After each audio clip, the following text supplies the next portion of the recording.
আজ হ্যাঁ স্যার। আমার সাথে উপস্থিত সফলতার গল্পে রাকেশ ঘোষ বাঁকুড়া থেকে, এবং সিআরপিএফ এ সিলেক্ট হয়েছে এবারের এসএসসি জিডি এক্সাম দিয়ে। তার প্রাপ্ত নম্বর 115। তো মেনি মেনি কনগ্রেচুলেশনস রাকেশ, কেমন আছো অ্যান্ড কেমন লাগছে নিজেকে এই পোস্টে স্যার সিলেক্টেড দেখে? স্যার ভালো আছি স্যার। আর স্যার এই পোস্টে ছোট থেকেই স্বপ্ন ছিল স্যার, যে সিআরপিএফ হবো স্যার একদিন বড় হয়ে। আজ ফাইনালি হয়ে যাওয়ার পরে কেমন লাগছে যখন রেজাল্টটা দেখলে? স্যার দারুণ স্যার, সেই দিন রাতে ঘুম হয়নি স্যার। সেদিন রাতে ঘুম হয়নি তো এই সারা এই সফলতার জন্য তোমার স্ট্রাগল কেমন ছিল? স্ট্রাগল স্যার, বেশি না স্যার, 4 মাসের স্ট্রাগল স্যার। থোড় 4 মাসের ক্লিয়ার, মধ্যে চার নিজেকে মাসে স্যার ক্লিয়ার? প্রিপারে, হ্যাঁ স্যার 4 মাসের মধ্যে নিজেকে প্রিপেয়ার করে স্যার আজকে SSC GD CRPF A select হয়ে গেছে স্যার। আর তুমি সত্যি বলছো তো? অনেকে কিন্তু এই কথাটা শুনবে। হ্যাঁ স্যার, একদম সত্যি। আর এটাই কি তোমার ফার্স্ট অ্যাটেম্প? আর ফার্স্ট অ্যাটেম্প স্যার। মানে জীবনের প্রথমই পরীক্ষা এটা? হ্যাঁ স্যার, জীবনের প্রথম পরীক্ষা স্যার। 4 মাসে তো বলো, 4 মাসে কি এমন জাদু করলে? 4 মাসে কিভাবে ম্যাথস করলে, রিজনিং শিখলে, যে 115 নম্বর এসছে, যেটা নাম্বারটা বেশ ভালো, এবং সিআরপিএফ এ তুমি সিলেক্ট হয়েছো? পুরো জার্নিটা ব্রেকডাউন করো, তুমি খুলে ডিটেলে বলো, যাতে অনেক ছেলেমেয়েরা দেখে মোটিভেশন পায়। হ্যাঁ স্যার। স্যার 2021 সালে স্যার আমি এইচএস দিয়েছিলাম।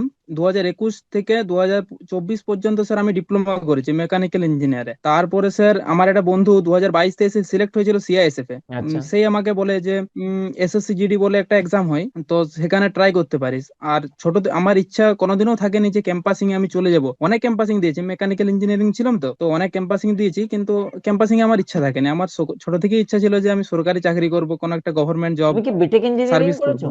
বিটেক করেছো? না, ডিপ্লোমা করছি ডিপ্লোমা স্যার, করেছো, ওকে মেকানিক্যাল ওকে ইঞ্জিনিয়ার। ওকে। তারপর স্যার আমার ইঞ্জিনিয়ারিং কমপ্লিট হয়। কমপ্লিট হওয়ার পর থেকে পড়াশোনা চালু করি। আপনার বিশেষ করে জিকে এর জন্য তো জিকে এক্সপ্রেস স্যার আপনার আলাদা একটা খাতি বানিয়ে দিয়েছিলাম। ক্লাস করতাম, নোট ডাউন করতাম। আজ যেদিন নোট ডাউন করেছি কালকে রিভিশন করেছি, এইভাবে এইভাবে জিকেটা প্রিপেয়ার করেছি। জিকে এক্সপ্রেস কেমন আর স্যার ভালো লাগতো জিকেতে, তোমার? মানে তুমি কবে থেকে আমার জিকে এক্সপ্রেস দেখা শুরু করেছো? জিকে এক্সপ্রেস কমপ্লিট হয়েছে কলেজ কমপ্লিট হওয়ার পরে। যেদিন থেকে স্টার্ট করেছি মোটামুটি স্যার সেপ্টেম্বর অক্টোবর থেকে। কন্টিনিউ করেছো, ওকে। সেপ্টেম্বর অক্টোবর থেকে হ্যাঁ জিকে এক্সপ্রেস, প্রিভিয়াস ইয়ার যে বলো। জিকে এক্সপ্রেস গুলো আপনি করেছেন না, তো হুম, সেই জিকে প্রিভিয়াস এক্সপ্রেস প্লে গুলো আমি লিস্ট সব করে নিয়েছি। সব কমপ্লিট হ্যাঁ করেছো। প্রিভিয়াস লিস্ট আজকে দিয়ে তোমাকে নিয়ে আমি সব কয়েকজনের সাথে কমপ্লিট। ইন্টারভিউ করছিলাম। সবারই বক্তব্য এক, আমি আপনার যে জিকে এক্সপ্রেস ছিল, আমি প্রিভিয়াস ইয়ারের প্লে লিস্ট 22 সাল, 23 সাল, 24 সাল, আমি ওগুলো সব কমপ্লিট করেছি। সবাই তাই বলেছে আমাকে। হ্যাঁ। কন্টিনিউ, আর স্যার বলো। ম্যাথের জন্য তো ম্যাথ আর স্যার ম্যাথ ছোট থেকেই স্ট্রং ছিল ম্যাথে। আর ম্যাথের জন্য এমকেটি স্যার যে ম্যাথ করাতো না সকাল 9টার সময়, 9টা 15-তে, হ্যাঁ সকালে উঠে ওই ম্যাথের প্র্যাকটিস সেটটা করতো। মানে এটা তুমি কন্টিনিউয়াস টানা 4 মাস করেছো, কিন্তু আমার প্রশ্ন হচ্ছে তুমি ফাউন্ডেশন লেভেলটা হ্যাঁ। এটা কিভাবে কমপ্লিট করেছো? ছোট থেকেই ম্যাথ রিজনিং এগুলো স্ট্রংই ছিলাম। আচ্ছা, মানে আর তুমি যেহেতু ওই ডিপ্লোমা আচ্ছা, ইঞ্জিনিয়ারিং করছো, তোমার কাছে ম্যাথস রিজনিংটা খুব বেশি হুম, ব্যারিয়ার হয়নি। হ্যাঁ এটা বলো, তোমার ডেইলি রুটিন বা শিডিউল কি ছিল? কোন টাইমে কখন কি পড়তে, সেটা দেখে যাতে অনেকে ইন্সপায়ার। এবং সত্যি যদি কেউ 6 মাস, তুমি 4 মাসে কমপ্লিট করেছো, which is hmm, very, but কেউ যদি 6 মাস বা এক হুম, বছর সময় নেয় এবং সিরিয়াসলি খাটে, তবে কি সে ক্র্যাক করতে হুম। পারবে? এবং কেউ অনলাইনে যদি সাপোর্ট নেয় এবং ঘরে বসে রেগুলারিটি মেনটেন করে, তোমার কি মনে হয়? স্যার আমার ডেইলি রুটিন বলে কিছু থাকেনি, ঠিক আছে। সকালে উঠতাম, উঠে এমকেটি স্যারের ম্যাথ করতাম, ঠিক আছে। হুম হুম ঠিক আছে, তারপরে সন্ধ্যার দিকে আপনার তো জিকে এক্সপ্রেস করতাম। আর হুম। আমাদের একটা দোকান আছে, ঠিক আছে। ওই হুম। দোকানে বাবা আমি দুজনেই থাকতাম, ঠিক আছে। রিজনিং তো ছোট থেকেই বেস ছিল, রিজনিং এর জন্য সেরকম প্রিপারেশন করে নিইনি, তো এইভাবেই হয়ে গেছে। কিন্তু এই স্বল্প সময়েও তোমার কম্পিটিটিভ এক্সামের যখন মক টেস্ট গুলো দিতে, তোমার কেমন স্কোর আসতো? এভারেজ কেমন স্কোর আসতো মক টেস্ট গুলোতে? হ্যাঁ হ্যাঁ, মক টেস্টে মোটামুটি 120 থেকে 130। প্রিভিয়াস ইয়ারের পেপার অনেক সোজা এসছে। ওকে, তো মানে প্রিভিয়াস যেটা ইয়ার পেপার হ্যাঁ তুমি করেছো? হ্যাঁ স্যার, প্রিভিয়াস ইয়ারের পেপার করেছি।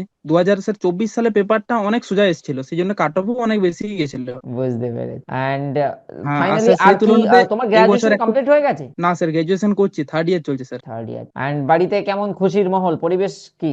বাড়িতে স্যার সবাই খুশি। ওকে, ভেরি গুড। অ্যান্ড খুব খুশি হলাম মা তুমি বাবা তো, সিলেক্ট হয়েছো। হ্যাঁ বলো বলো। মা বাবা তো খুব খুশি। অ্যান্ড আমাকে একটা কথা তুমি বলো, তোমার এই প্রিপারেশনের মধ্যে আহ, মাঠটা তুমি কিভাবে কমপ্লিট করছো? কারণ 4 মাস তুমি যদি এই পড়াশোনাতে স্পেন্ড করো, বাকি রানিং এর হ্যাঁ, ব্যাপারটা তুমি কখন কি কমপ্লিট করেছো? রানিংও ছোট থেকেই স্ট্রং ছিলাম। আমি যে 5 কিলোমিটার দৌড়ের জন্য যে স্পেশালি ভাবে কোনোদিন পরিশ্রম করেছি তা করিনি।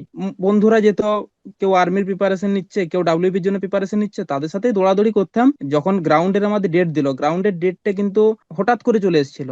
মানে হুম। কোনো এক্সপেক্টেড থাকেনি যে 20 তারিখে মাঠ, 9 তারিখে এডমিট কার্ড চলে এসেছিল। তো ওই সেই সময়ের মধ্যেই প্রিপারেশন নিলাম। মাঠ 5 কিলোমিটার মাঠ, তো 5 কিলোমিটার মাঠ ধীরে আস্তে আস্তে করতে হবে। মানে একবারে যদি কেউ বলে যে আমি 1600 মিটারের মতো দৌড়ে দেবো, কিন্তু সে পারবে এখানে। মাঠ আচ্ছা, মোটামুটি একটা রিদিম রিদিম নিয়ে আসে, 5 কিলোমিটার মাঠ অটোমেটিক হয়ে যাবে। দেখো, পড়াশুনো নিয়ে আর একটা ব্রেকডাউন করো। সেটা হচ্ছে অনেক ছেলে মেয়ে বলে যে স্যার আমি পড়ছি হচ্ছে না, বা আমি একটা দুটোই ফেল করে যাচ্ছি। তো তোমার কি মনে হয় কম্পিটিটিভ এক্সামে কনসিস্টেন্সি মানে ধারাবাহিকতা বেশি ইম্পর্টেন্ট নাকি ধৈর্য? ধৈর্য আর ধারাবাহিকতা দুটোই ইম্পর্টেন্ট স্যার।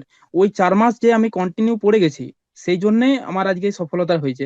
যদি কিন্তু আমি কেমন, চার কত মাসের ঘন্টা মধ্যে কি যদি এক কেমন মাস পড়তে, পড়তাম, পুরো পুরো রুটিনটা একবার যদি ব্রেকডাউন করো। মোটামুটি স্যার ওই যে টাইম বলতে আমার কাছে কোনো ধারণা থাকেনি। আমি সকালে উঠে ক্লাস করতাম, ক্লাস করে খাওয়া দাওয়া করে আবার দোকান যেতে হতো, ঠিক আছে। হুম আবার হুম। দোকান থেকে এসে মোটামুটি বিকাল দিকে একটু খেলাধুলা করে সন্ধ্যা দিকে একটু পড়তে বসতাম। এই ছিল যে খুব বেশি পড়েছি, খুব বেশি কমও পড়েছি, তার হয়ে মডারেট থেকেই হয়ে গেছে। খুব খুশি হলাম তোমার এই পুরোটা শুনে। তুমি মেডিকেলটা নিয়ে একটু যদি গাইড করো, অনেক ছেলে মেয়ে মেডিকেল নিয়ে জানতে চায়, মেডিকেল কেমন হয়, কেসিসিটি মেডিকেল নাকি অনেক টাফ, অনেকে বলে হ্যাঁ, ডাব্লিউপি সঙ্গে কম্পেয়ার হ্যাঁ করে। তো স্যার। সেই জায়গায় দাঁড়িয়ে তোমার এক্সপিরিয়েন্স। হ্যাঁ স্যার, মেডিকেল তো খুব টাফই বটে। এসএসসি জিডি বিশেষ করে স্যার, এখন যদি এসএসসি জিডি তে মেডিকেলে যদি কেউ ফিট হয়, সে সব জায়গাতে ফিট হবে। অল ইন্ডিয়াতে যে কোনো মেডিকেল সব জায়গাতে স্যার ফিট হবে। এসএসসি জিডি মেডিকেল একটু টাফই বটে, কিন্তু কেউ যদি মেডিকেল ফিট থাকে তার হুম, কাছে কোনো অসুবিধা নেই। বুঝতে পেরেছি। আর যদি, হ্যাঁ, ওটা অনেকটা ডাক্তারদের উপরে নির্ভর করে। ধর আমি মেডিকেল গ্রাউন্ড ফিট হয়েছে, একদম ডাইরেক্ট ফিট হুম। হয়েছে। অনেকে কি হয়, মানে ডাক্তাররা কি করে রিমেডিকেল ফেলার চেষ্টা করে, যে হ্যাঁ রিমেডিকেল দিয়ে দিল, তারপরে কি সেই ক্যান্ডিডেটটা ঘাবড়ে যায় অনেকটা, যে যাক আনফিট হয়ে যাব, ফিট হবো না আর, ঠিক আছে। ওই রকম কিছু না, ওরা আনফিট করার পরে যে রিমেডিকেল দেয় সেখানে কি পুরো এক্সরে হয়।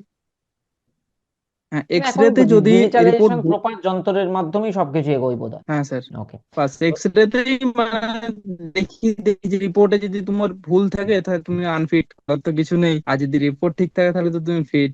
ফিট কিছু নেই। আর ডাব্লিউপি এক্সাম দেওয়া হয় বা ইন্টারেস্ট আছে? হ্যাঁ, হ্যাঁ স্যার, এই বছর ডাব্লিউবি এক্সামও দিয়েছি। ডাব্লিউবি এক্সামে আমার স্কোর হয়েছে 58 স্যার। 58, 58। আমার ভেরি গুড, মার্চ ছিল ষোলো ইমপ্রেসিভ। তারিখে স্যার। তো আমি, যাচ্ছ? হ্যাঁ, ওকে, কেন ইচ্ছা কি আছে না ডাব্লিউবিপি মার্চ তে? যায়নি, 16 তারিখে মার্চ ছিল।